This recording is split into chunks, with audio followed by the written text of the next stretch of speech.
انسان کے علاوہ جتنی مخلوق ہے وہ زندگی گزارنے کا طریقہ ماں کے پیٹ سے سیکھ کر آتی ہے. ہر مخلوق. ربنا الذی اعطى كل شيء خلقه ثم هدى. رب وہ ہے جس نے ہر چیز کو پیدا کیا اسے ہدایت.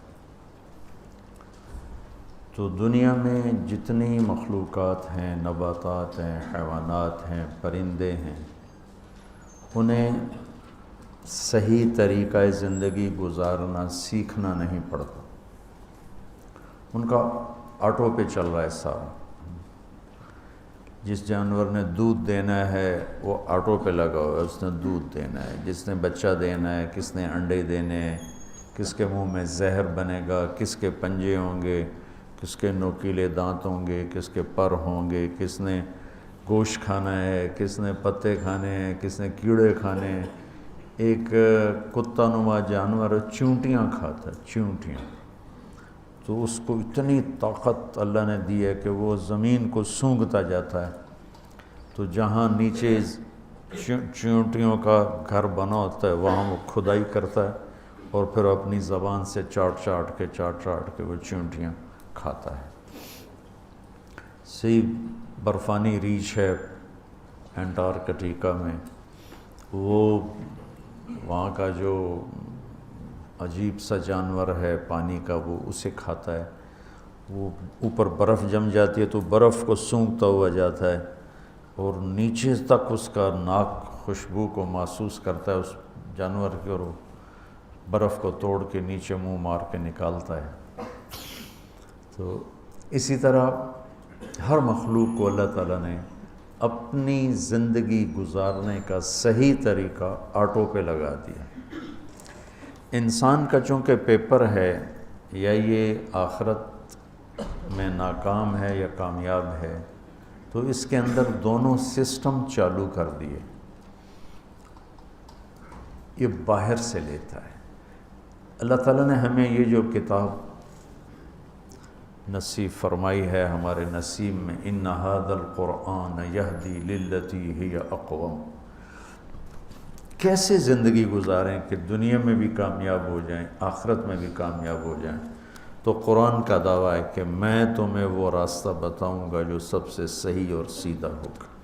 اس کتاب کے علاوہ کائنات کی کوئی کتاب نہیں جو یہ دعویٰ کر سکے. حدیث پاک قرآن ہی کا حصہ ہے کہ قرآن کی تعبیر، تشریح میرے نبی پاک صلی اللہ علیہ وسلم کی زبان سے نکلے ہوئے کلمات ہیں. لہذا قرآن اور حدیث کا تو ایک ہی حکم ہے. تو دونوں مل کر یہ دعویٰ کرتے ہیں کہ اگر یا ابا سفیان، میرے نبی کی حدیث یاد آ گئی اس آیت کی مناسبت سے. قرآن کہتا ہے ان ھذا القرآن یہدی للتی ہی اقوم. صرف ان ھذا، صرف یہی قرآن تمہیں راستہ دکھاتا ہے جو سیدھا ہے اور کامیابی تک لے جاتا ہے. اسی کو میرے نبی نے یوں بیان کیا، یا ابا سفیان جئتکم بکرامت الدنیا والآخرہ. ابو سفیان جئتکم بکرامت الدنیا والآخرہ، میں تمہارے پاس دنیا اور آخرت کی عزتیں لے کر آیا ہوں، کامیابیاں لے کر آیا ہوں. تو وہ آیت اور یہ حدیث مل کر ایک تصویر پیش کر رہے ہیں کہ کامیاب زندگی گزارنے کا طریقہ کہاں سے ملے گا. کسی کالج سے نہیں، کسی یونیورسٹی سے نہیں، انسانی علوم جو بے شمار بن چکے ہیں اس میں نہیں، بلکہ یہ اللہ کے بھیجے ہوئے علم میں، جس کو اللہ کہتا ہے انہ لقول فصل وما هو بالحزل. یہ فیصلہ کن ہے، اس میں کوئی تبدیلی نہیں آ سکتی. تفصیل الکتاب لا ریب فیہ، الف لام میم ذالک الکتاب لا ریب فیہ لا یاتیہ الباطل من بین یدیہ ولا من خلفہ.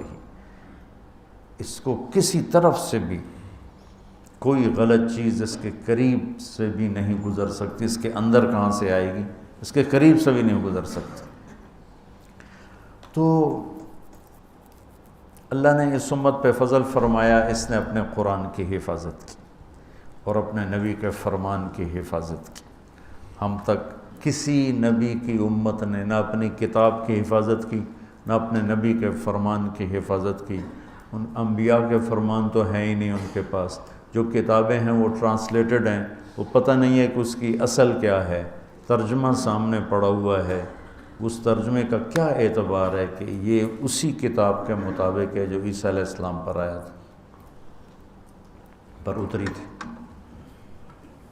تو صرف یہ قرآن میدان میں ہے کہ اللہ تعالیٰ نے خود اس کی حفاظت کا ذمہ لیا۔ یہ واحد کتاب ہے دنیا کی جو بغیر سمجھے یاد کی جاتی۔ کتنی عجیب بات ہے، چونکہ ہمارے ماحول میں ہے تو ہمیں پتہ نہیں چلتا۔ جس چیز کو انسان سمجھتا نہ ہو اسے یاد نہیں کر سکتا، دل ہی نہیں لگتا یاد کرنے، اور جس چیز کو سمجھتا ہے اسے یاد کرنے میں دل لگتا ہے۔ ایک 7 سال کے بچے کو کیا پتہ میں کیا پڑھ رہا ہوں، کیا نہیں پڑھ رہا ہوں، یہ کیا ہے، اور وہ یوں یاد کرتا ہے کہ اوپر سے نیچے پڑھتا ہے، نیچے سے اوپر پڑھتا ہے۔ وہ جو کراچی کے حفاظ، وہ کیا ہے، وہ تو کوئی اللہ پاک کا معجزہ ہے، کرامت ہیں کہ ایک لفظ بتاؤ تو آگے پڑھ دیں گے، پیچھے پڑھ دیں گے، والناس سے شروع ہو کر الف لام میم تک چلے جائیں گے، الف لام سی سے شروع ہو کر والناس تک چلے آئیں گے۔ ایسا دنیا میں کہیں کسی کتاب کے ساتھ نہیں۔ تو میرا دکھ یہ ہے کہ امت نے قرآن بھولا دی۔ میں نے شیخ الہند جو علماء دیوبند کے سب کے استاد اور اس دیوبند مدرسہ کے پہلے شاگرد ہیں، 1864 میں دیوبند کی بنیاد رکھی گئی۔ اللہ تعالیٰ ان علماء حقانی کو جزائے خیر عطا فرمائے۔ انگریز کی محنت تھی کہ انڈیا کو اسپین بنا دیں، جیسے اسپین سے اسلام کا نام مٹ گیا۔ 800 سال کی حکومت کے بعد اسپین میں اللہ کا نام لینے والا ایک نہ بچا، ایک۔ ایسے انہوں نے دھو کے رکھ دیا۔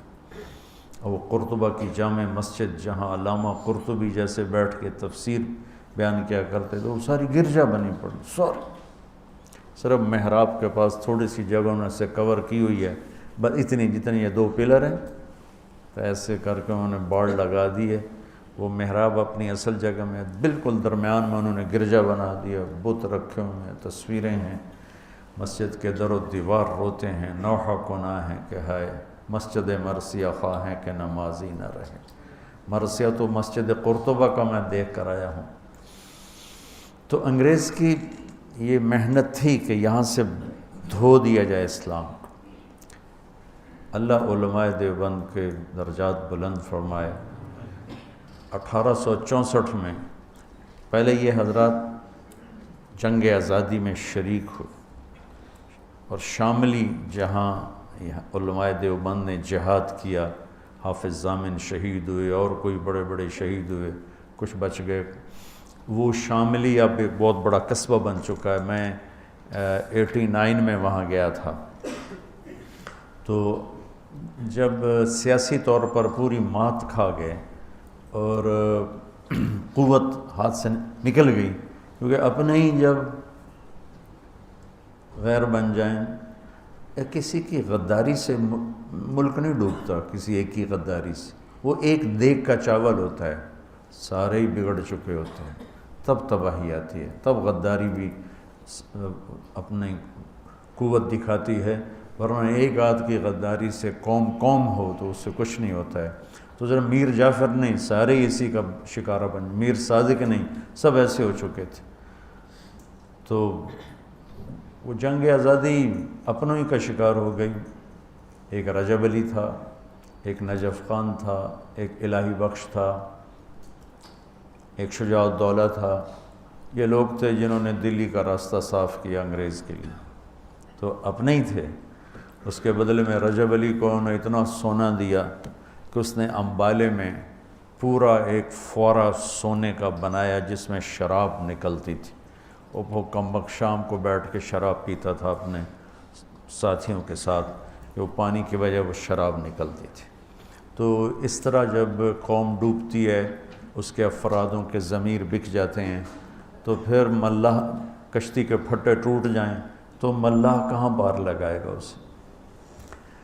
تو ہندوستان کی قیادت اور وہاں کی جو ریاستیں تھیں وہ اپنی استعدادیں ختم کر چکی تھیں، تو اللہ تعالیٰ نے چند لوگوں کے دل میں ڈالا کہ اب اسلام کو بچایا جائے، اب پھیلانے کی بجائے بچانے کا فکر تھا۔ تو 1864 میں مولانا قاسم صاحب نانوتوی رحمۃ اللہ تعالیٰ علیہ نے دیوبند میں ایک چھپر ڈالا،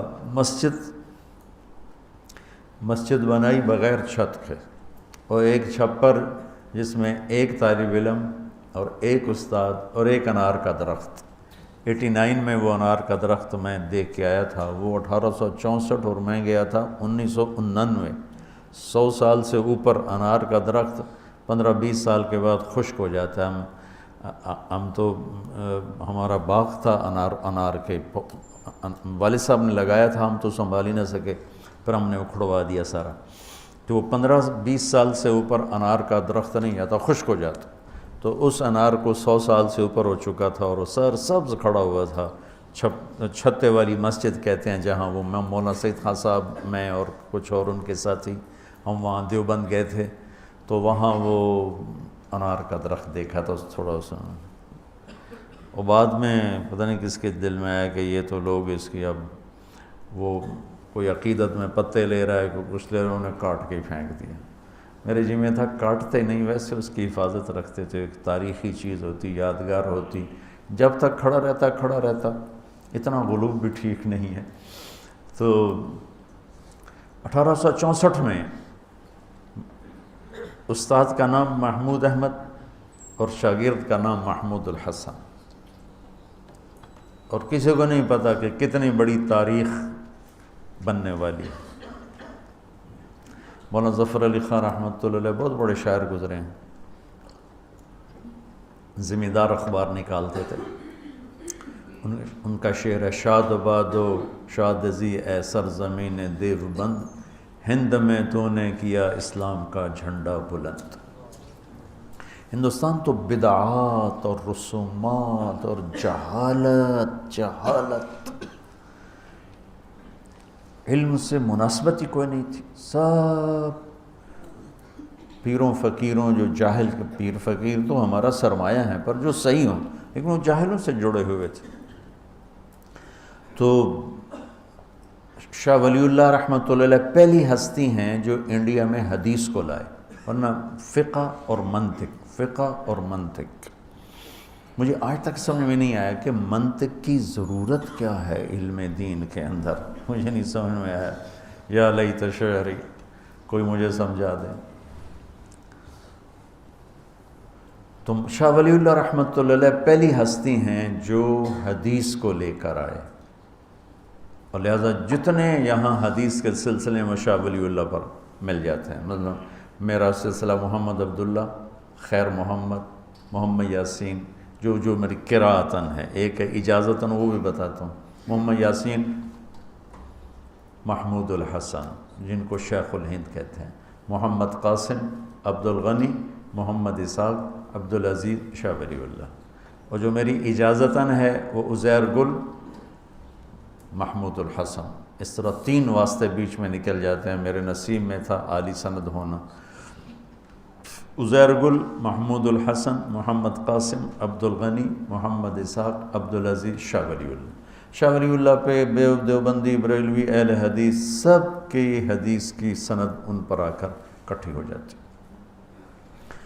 تو اللہ تعالیٰ نے مولانا قاسم نانوتوی رحمۃ اللہ علیہ کے ذریعے سے 1864 میں ایک چھوٹی سی بنیاد قائم کی، جس کو اللہ تعالیٰ نے اتنا بڑا درخت بنایا کہ انگریز کی ساری سازش ناکام ہونے کے پیچھے دیوبند اور اس کے علاوہ اور جنہوں نے، صرف میں دیوبند کی بات کہوں تو یہ ناانصافی ہوگی، دیوبند اس میں سر فہرست ہے، اور سر فہرست میں بہت اوپر ہے، اور باقی مخلصین نے جو محنتیں کی تو اللہ تعالیٰ نے یہاں اسلام کو باقی رکھا، اور آج ہم اس خطے میں مسلمان بن کر زندہ ہیں۔ یہ اس وقت کے ان مخلصین کی محنت ہے جس میں علماء دیوبند کا ایک بہت نمایاں کردار ہے، اور ہم انہی کے شاگردوں میں سے ہیں۔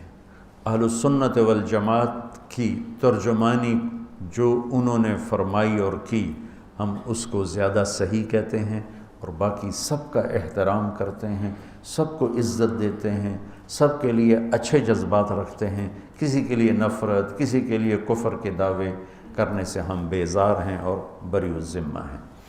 تو شیخ الہند رحمۃ اللہ علیہ کی میں بات آپ کو سنا رہا تھا، یہ پہلے استاد بنے، پہلے شاگرد بنے، پھر پہلے استاد بنے، پھر یہ شیخ الحدیث بنے۔ یہ مالٹا میں قید ہوئے تو وہاں سے واپس آئے تو فرمایا کہ 3 سال میں نے غور کیا ہے کہ امت کے زوال کے 2 سبب ہیں، ایک قرآن سے دوری اور ایک آپس کے لڑائی جھگڑے اور اختلاف۔ تو میری اب بقایا جو زندگی ہے، میں قرآن کی تعلیم کو عام کروں گا اور امت کو امت بناؤں گا۔ یہ محمود الحق تو دیوبندیت کا پیغام ہے کہ امت امت بنے، لیکن ہم ہی اگر فرقہ واریت کو ہوا دینے لگ گئے تو پھر حق گوئی کہاں رہ گئی اور امت بنا کہاں رہ گیا؟